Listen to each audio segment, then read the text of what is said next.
Let's talk hustle culture and the tendency to just fill our plates to overfull. I am somebody who lives my life that way. Like, even when I was writing papers and things like that, when it would say, like, you can only write, this is a max page paper of 5 pages. Like, I'm the person who was adjusting the margins and, trying to do 11.25 font sorts of things so that I could fit as much content on that one page as possible. Okay, not all the time. There were definitely times when I was writing papers where nothing was coming to mind, but I have a lot of words. I have a lot of words and a lot of thoughts, and I tend to fill my plate, whether that's filling my schedule full, filling my ministry life full, filling my pages when I'm writing. We as a culture have a tendency to glorify the hustle. I'm not the only person who's talked about this. I know the Lord has been really working on me in this area in the last month and a half, probably. I had a conversation with a friend where I said, either the Lord needs to increase my capacity or I need to take some things off my plate. And she said in a very loving sort of way, do you have any idea as to which of those the Lord is speaking to you, or which one the Lord will do? And I know, let's be honest, I know that I need to take some things off my plate. Yes, the Lord has the ability to increase our capacity. There are seasons where that happens, but that's not the season I'm in right now. The season I'm in right now is I am overwhelmed, I'm too busy, and I don't have time for the things that I need to have time for. And I don't want to take anything off my plate.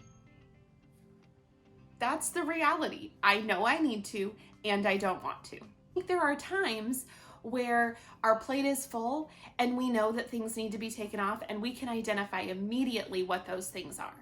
The things that are draining, the things that we maybe took on that we should have said no to, we can easily identify those. But what about the times when everything that's on your plate really truly is life-giving? Problem is that you've created no margin in your life. No margin means there's no space for the Lord to move. As a therapist, times where the Holy Spirit will kind of just drop a piece of advice or a word for my client or somebody I'm in conversation with. And oftentimes that's also really a word for me.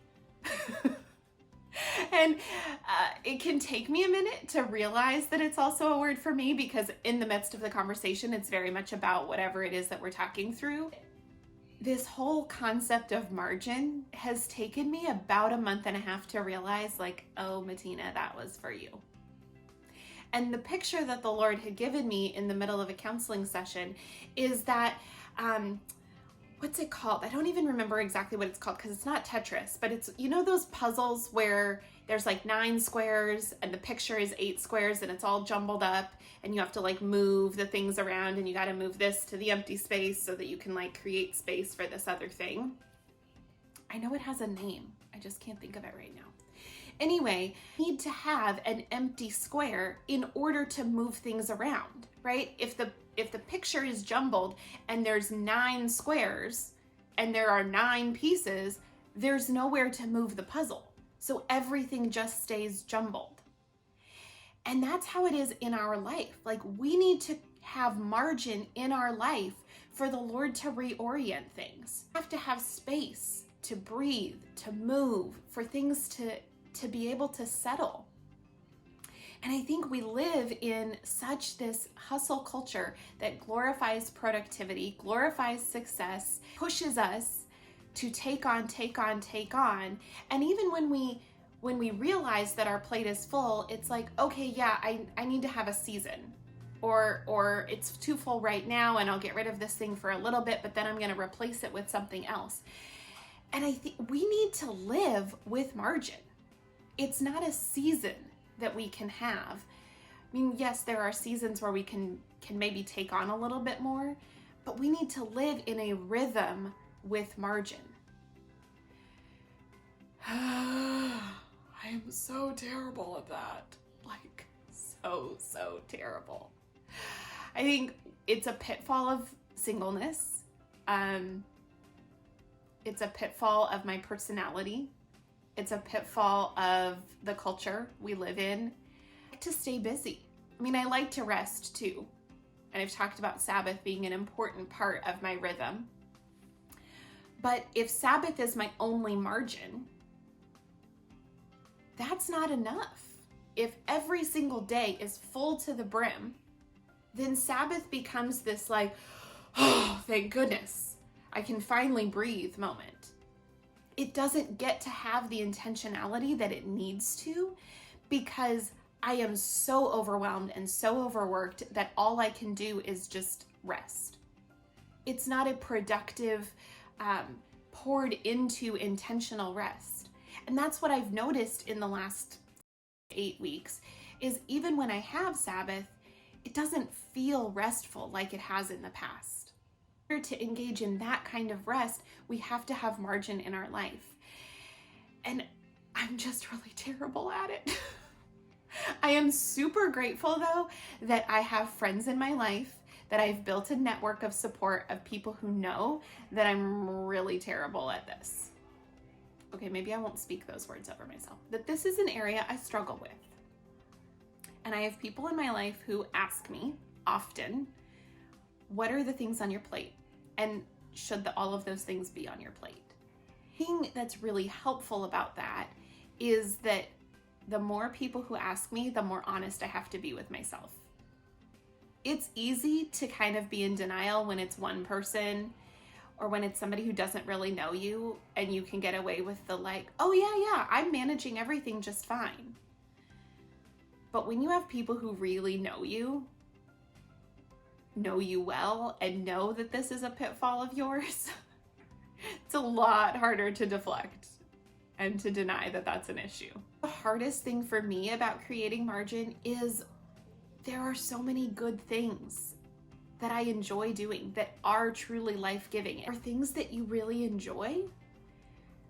There's almost this grieving process that you have to go through, because to say yes to something means to say no to something else, right? That you choose to say yes to the Lord, when you choose to say yes to creating space, means that you say no to other things that might be enjoyable. In a weird way, this is kind of also connected to like my food addiction. To say yes to living in freedom, I had to say no to a lot of things that I really enjoy, and a lot of things that I thought brought me comfort. But as my pastor always says, the right thing at the wrong time is the wrong thing. And it's true. So just because there are good things in my life, things that are life-giving, things that I enjoy doing, if it's not the right time for them, then I need to let them go. But when we fill our life to the edge, when we have no margin, the jumbled up picture just stays jumbled. And you can get away with your life feeling chaotic for a little bit, maybe for a season, but eventually it just feels like chaos everywhere all the time. And you don't actually get to enjoy the things that you thought would bring you joy, because they're not the right time for them. See any recurring themes in my life? Control, trying to do too much. Yeah, these are the things we talk about here, because these are the things that I struggle with. And I think it's really important for you to realize that you're not alone. I don't have margin in my life right now, and I need to. Is that a regular rhythm of your life? Do you constantly have space? It can feel like, especially in hustle culture, that if we have space in our life, that we aren't doing enough. Why do we feel that way? Why do we buy into a culture that says you have to be busy, you have to be doing something all the time to feel successful and productive? Why can't being obedient to the Lord be enough? The Lord is telling you to take something off your plate, to lay something down. we shouldn't feel the need to justify it to anybody, let alone ourselves, which is really where it starts, right? We feel lazy, we feel unproductive, we feel whatever. Some of that because of things that people are saying, but a lot of that because we've placed our own value in the doing, to prove, to have something to show for our time. Make sure that you are leaving margin in your life, that you are intentionally carving out that space. We don't need to feel guilty just because not every single hour of our life is accounted for. Allow space to breathe, allow space for your family, allow space for your hobbies, allow space for the things that Jesus is asking you to make space for.